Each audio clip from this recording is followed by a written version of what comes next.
I think you need to do your homework well. I think it's a very, very regressive state for women. And I stand by it. As a woman, I should lie about the state of women that's in our country? I am never going to lie. Film Festival.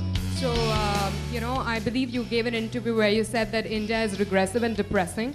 So why would you like to come to this country and find true love if you anyway have not really positive feelings about this country? I think you need to do your homework well, because I said Indian society is regressive for women. See the interview again, and Why do you think Indian society is regressive for women? I'll tell you exactly why. This is my point of view. With female feticide, infanticide happening on almost a daily basis, with gang rapes making the headlines of every newspaper, with honor killings. Today only I tweeted about it. Today I read in the paper, according to UNFPA, 40% of Indian women, 40% are married below the age of 18. I think it's a very, very regressive state for women. And I stand by it.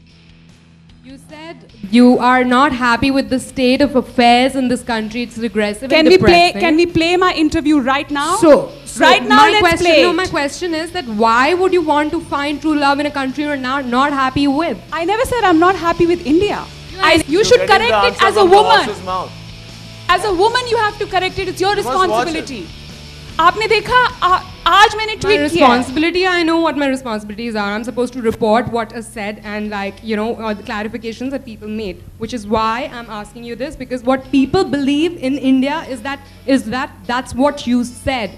So I'm glad you're clarifying. I'm glad you're clarifying, and thank you for giving me this opportunity to clarify. Hello, good evening, ma'am. Where are you? Hi. Woman. Probably what I'm trying to say is, in an international platform, when you go out there, for them, the only word that comes to their mind is not women, is India. And what they say is, oh, so that's how India is. They're on an international platform and everybody is looking at Mallika Sherawat representing India. You go out there and say, India is a regressive nation. First of all, I was not representing India. I'm not going to lie. You say, yeah. As a woman, I should lie about the state of women that's in our country? So I didn't lie. I said the truth. I really want to know from every woman here, मैंने क्या गलत बोला?